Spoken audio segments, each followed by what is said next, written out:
नमस्कार दोस्तों, प्रकाश इंस्टीट्यूट पर आपका स्वागत है। मैं हूं योगेश कुमार। आज आपके बीच में एक रोचक विषय के साथ उपस्थित हूं। जी हां दोस्तों, एक ऐसा विषय जो विभिन्न प्रतियोगिताओं परीक्षाओं में बहुत अधिक वेटेज रखता है और जिन विद्यार्थियों का, जिन स्टूडेंटों का यह विषय मजबूत होता है वो निश्चित रूप से अपनी परीक्षाओं में सफल होते हैं। जी हाँ दोस्तों, यह विषय कोई और नहीं है, यह विषय है साइंस। तो आज के इस अंक में हम साइंस के बारे में जानेंगे। दोस्तों, साइंस के संबंध में जब बात होती है तो आर्ट और कॉमर्स के छात्रों के लिए यह सदैव से एक कठिन विषय बना रहा है। उसी को ध्यान में रखते हुए प्रकाश इंस्टीट्यूट इस विषय पर, स्पेशली फिजिक्स पर एक सीरीज़ बना रहा है, जिसकी शुरुआत आज के इस अंक से कर रहे हैं। आज के इस अंक में हम केवल दो बात रखेंगे, एक व्हाट इज साइंस और दूसरा how many branches of science. तो दोस्तों, अगर हम बात करते हैं साइंस की, तो साइंस लैटिन वर्ड साइंटिया से बना हुआ है।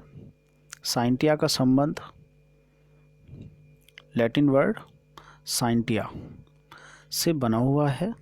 साइंटिया का मतलब होता है नॉलेज। नॉलेज हिंदी में कहते हैं जानना, समझना। तो a word science comes from Latin word scientia meaning knowledge. पुराने ज़माने में जो साइंस की शुरुआत हो रही थी वो यूनान या उसके जो छोटे छोटे राज्य थे वहाँ से शुरुआत हुई और उनकी राष्ट्रभाषा लैटिन थी। इसलिए प्रारंभिक सभी बुक्स जो हैं साइंस की वो लैटिन में लिखी गई हैं और उसी से अधिकतम जो टर्मिनोलॉजी है साइंस की वो प्रारंभिक रूप से वो उसी लैंग्वेज से ली गई है और साइंस की उत्पत्ति भी उसी लैंग्वेज के एक साइंटिया वर्ड से हुई है, जिसका सब संबंध है जानने से, नॉलेज से। दोस्तों, साइंस का जो संबंध है वो हमारे इन्वायरमेंट में होने वाली फिनोमेनाओं से संबंधित है। इन्वायरमेंट में बहुत सी ऐसी घटनाएं होती हैं जो पदार्थ से संबंधित रखती हैं, जो मनुष्यों के अंतर संबंध से संबंधित रखती हैं, जो मनुष्य के लॉजिक से संबंधित रखती हैं। तो जो पदार्थ से संबंधित, जो मैटर से संबंधित प्रॉपर्टीज़ हैं, जो स्टडीज़ हैं, वो नेचुरल साइंस कहलाता है। जो ह्यूमन बीइंग के इंटरेक्शन से संबंधित हैं, जो आपसी इंटरेक्शन से संबंधित हैं, इस प्रकार की जो साइंस है वो सोशल साइंस है। जबकि ह्यूमन बीइंग के जो लॉजिक से संबंधित साइंस है उसे हम फॉर्मल साइंस के रूप में देख रहे हैं। आगे देखते हैं नेचुरल साइंस। तो दोस्तों, अभी अभी हम बात कर रहे थे कि नेचुरल साइंस या जो साइंस है वो कितने पार्ट में हम लोग स्टडी कर रहे हैं। तो पहला पार्ट था हमारा नेचुरल साइंस, दूसरा पार्ट था हमारा सोशल साइंस और तीसरा पार्ट था हमारा फॉर्मल साइंस। नेचुरल साइंस क्या है इसके बारे में डिस्कस है। तो natural science deals with the natural phenomena. Natural science deals with the natural phenomena, अर्थात प्राकृतिक विज्ञान का संबंध प्राकृतिक घटनाओं से है। वेयरएज जबकि social science deals with the social activity of human being. तो जो ह्यूमन बीइंग हैं, जो लोग हैं, जो लोगों के समूह हैं या कोई व्यक्ति जो दूसरे व्यक्ति के साथ एक इंटरेक्शन रखता है, अंतर संबंध रखता है, उस टाइप की जो एक्टिविटी हैं वो सोशल एक्टिविटी कहलाती हैं। और इस सोशल एक्टिविटी का जो स्टडी है वो हमारा सोशल साइंस कहलाता है। इस प्रकार की सोशल एक्टिविटी को हम पॉलिटिकल एक्टिविटी के रूप में जानते हैं, इकोनॉमिकल एक्टिविटी के रूप में जानते हैं, सोशोलॉजिकल एक्टिविटी के रूप में, जोग्राफिकल, एंथ्रोपोलॉजिकल या और कई सारी ब्रांचों में हम सोशल एक्टिविटी को स्टडी करते हैं। तो ये सोशल साइंस है। एक तीसरा पार्ट था हमारा फॉर्मल साइंस। फॉर्मल साइंस का संबंध ह्यूमन बीइंग के लॉजिक से है, उसके तर्क से है। तो इस तर्क पर आधारित हम 3 पार्ट में से बांट लेते हैं। पहला logical science. Logical science deals with the logic. इस टाइप का जो साइंस है वो रीजनिंग कहलाता है। दूसरा पार्ट है फॉर्मल साइंस में मैथमेटिक्स, ये भी लॉजिकल बेस है। और तीसरा पार्ट है फॉर्मल साइंस का स्टैटिस्टिक्स, सांख्यिकी।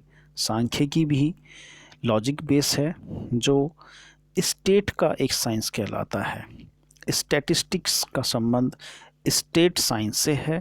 पुराने ज़माने में जब राज्य राज करते थे तो जनता के संबंध में बहुत से डेटा जुटाए जाते थे।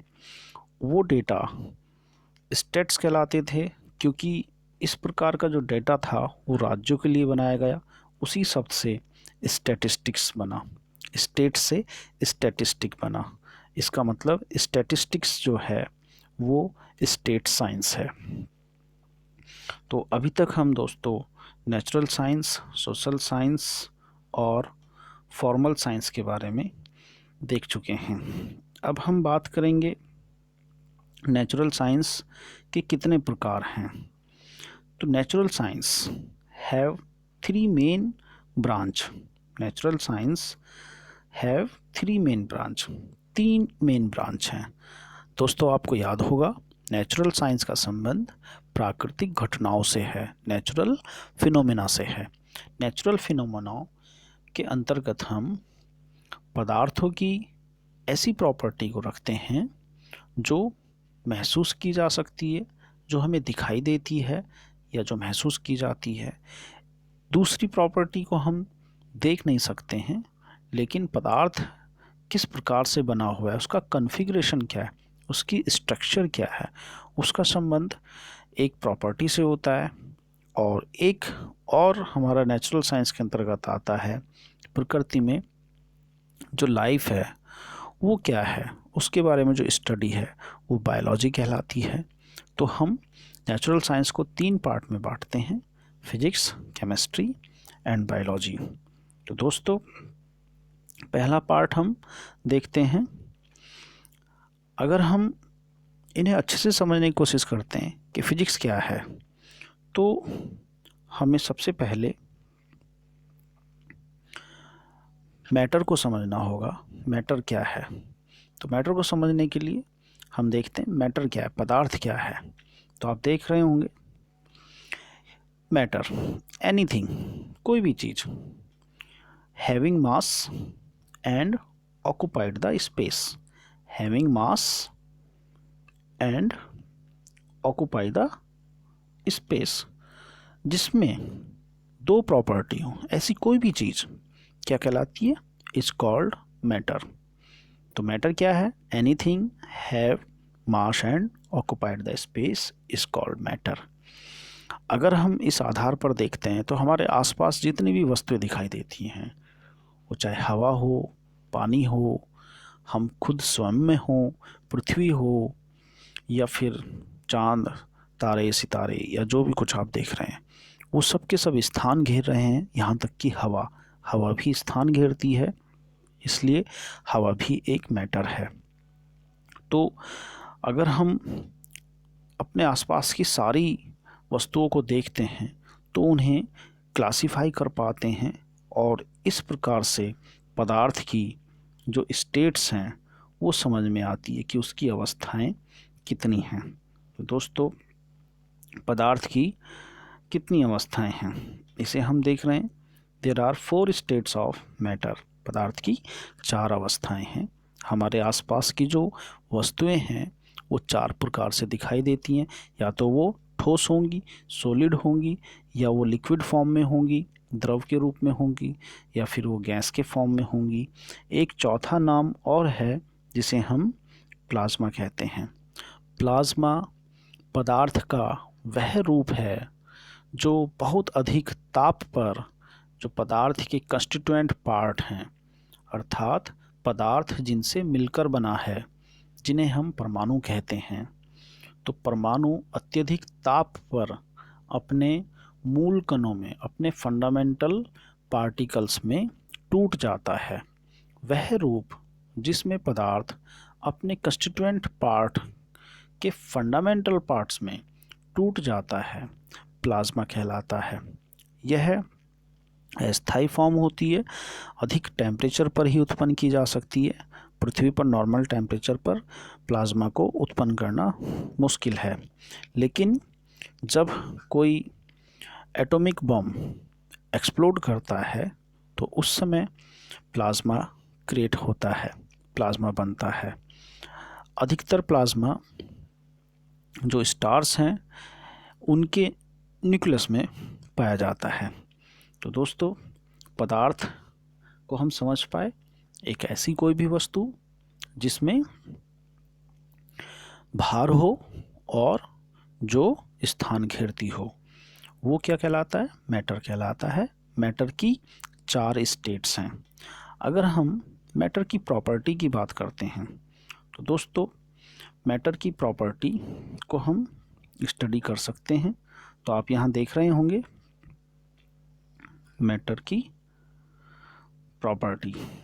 तो यहाँ पर हम देख रहे हैं all matters have 2 type of properties. तो पदार्थों के 2 गुण होते हैं।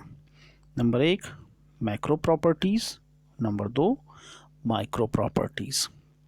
मैक्रो प्रॉपर्टीज़ मतलब स्थूल प्रॉपर्टीज़, स्थूल गुण। और दूसरा माइक्रो प्रॉपर्टीज़ जिसे हम कहेंगे सूक्ष्म गुण। स्थूल बड़े को कहते हैं, सूक्ष्म छोटे को कहते हैं। तो पदार्थों के ऐसे गुण, ऐसे बड़े गुण जो हमारे सेंस ऑर्गन के द्वारा सेंस किए जा सकते हैं, ऐसे गुण जो सेंस ऑर्गन के द्वारा सेंस किए जा सकते हैं। तो macro properties of the matters are study in the physics, और इन्हें हम फिजिक्स में स्टडी करते हैं, study in physics. Macro properties of the matter are study in the physics which can be sense through sense organ. ये sense organ हमारे ज्ञानेंद्रिय होती हैं, जैसे नाक, कान, जीभ, स्किन, इस टाइप की चीज़ें। स्किन से हम टेम्परेचर महसूस करते हैं, जीभ से हम अपनी टंग से टेस्ट का महसूस करते हैं, स्किन से हमें टेम्परेचर महसूस होता है, आँख से हमें लाइट सेंसेस होती है, और जो साउंड है वो हमारे कानों से महसूस होती है। तो इस प्रकार की बहुत सी घटनाएं हैं, ऐसी बहुत सारी फिनोमिना हैं जिनको हम महसूस कर सकते हैं, और ये महसूस करने वाली प्रॉपर्टी मैटर्स की मैक्रो प्रॉपर्टी कहलाती हैं। दोस्तों, दूसरी जो प्रॉपर्टी है वो है माइक्रो प्रॉपर्टी। तो माइक्रो प्रॉपर्टी का संबंध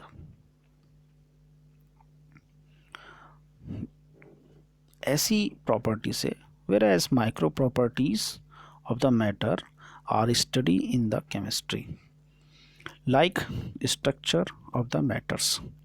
पदार्थ की बनावट कैसी है, तो इसे हम महसूस नहीं कर सकते हैं, इसी को हम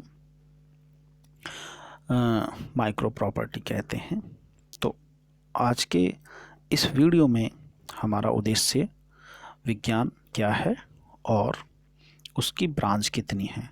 तो आप लोगों ने अच्छे से पढ़ा होगा कि विज्ञान की जो ब्रांच है वो 3 हैं, नेचुरल साइंस, सोशल साइंस और फॉर्मल साइंस। नेचुरल साइंस में हम 3 साइंस को पढ़ रहे हैं, फिजिक्स, केमिस्ट्री और बायोलॉजी। फिजिक्स में हम पदार्थों के मैक्रो प्रॉपर्टीज़ को पढ़ रहे हैं, केमिस्ट्री में हम पदार्थ के माइक्रो प्रॉपर्टीज़ को पढ़ रहे हैं, जबकि बायोलॉजी में हम जीवन से संबंधित स्टडी कर रहे हैं, लाइफ से संबंधित स्टडी कर रहे हैं। आशा है आपको ये वीडियो पसंद आएगी। नेक्स्ट वीडियो तक नमस्कार।